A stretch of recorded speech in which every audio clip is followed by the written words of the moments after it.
कभी सोचा है कि हवाई जहाज के पहियों वाले हिस्से में, जिसे व्हील वेल कहते हैं, छिपकर सफर करने की कोशिश का अंजाम क्या होता है? ज्यादातर इसका अंजाम मौत होता है। चलिए इस खतरनाक सफर के पीछे की कहानियों और विज्ञान को थोड़ा और करीब से समझते हैं।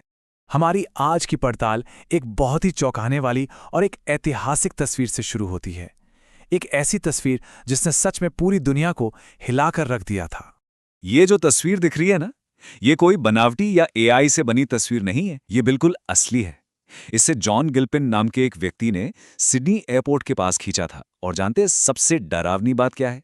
कि उस वक्त उस फोटोग्राफर को पता भी नहीं चला कि उसने अनजाने में क्या रिकॉर्ड कर लिया है।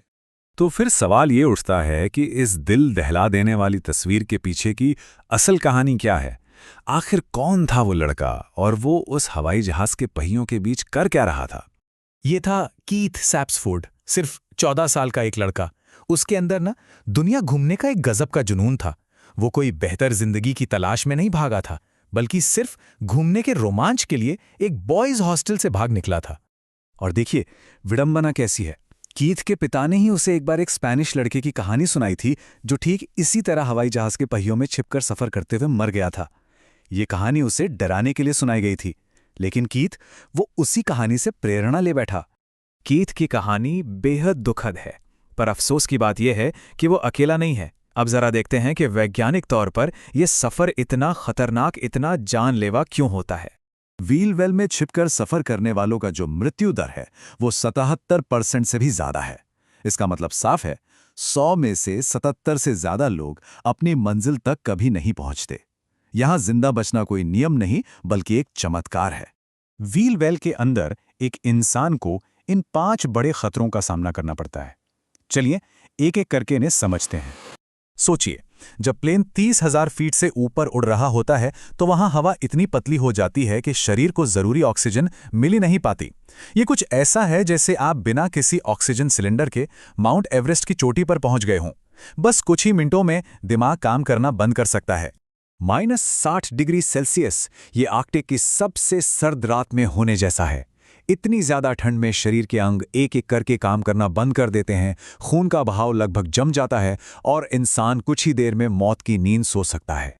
अब एक ऐसी कहानी देखते हैं जो इन जानलेवा खतरों और जिंदा बच जाने की उस नामुमकिन सी लगने वाली संभावना दोनों को एक साथ दिखाती है। पंजाब से एक बेहतर जिंदगी की तलाश में निकले थे 2 भाई, प्रदीप और विजय सैनी। उनकी ये 10 घंटे की यात्रा एक भयानक सपने जैसी थी। एक एजेंट ने उन्हें धोखा दिया था। उसने कहा था कि व्हील वेल से सामान रखने की जगह तक एक रास्ता जाता है, जबकि हकीकत में ऐसा कोई रास्ता था ही नहीं। और यही वो सवाल था जो सबके दिमाग में था।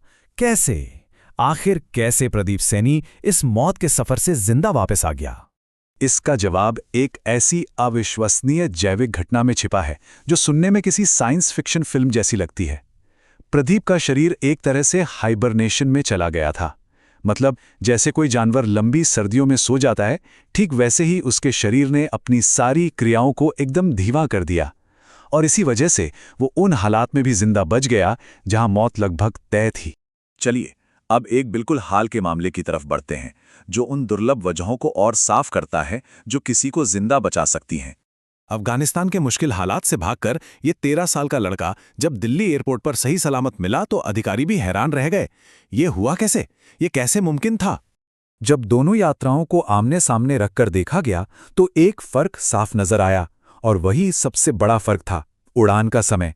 सैनी भाइयों की उड़ान 10 घंटे लंबी थी, जो किसी भी इंसान के शरीर के लिए जानलेवा थी। वहीं अफगान लड़के की उड़ान सिर्फ 94 मिनट की थी, और यही छोटा समय उसके बचने की सबसे बड़ी वजह बना। छोटी उड़ान के अलावा उसका शरीर भी शायद उसी सस्पेंडेड एनिमेशन में चला गया होगा। उसे व्हील वेल के अंदरूनी बनावट की वजह से थोड़ी गर्मी और हवा से सुरक्षा मिली होगी, और सबसे बढ़कर उसकी किस्मत ने उसका साथ दिया।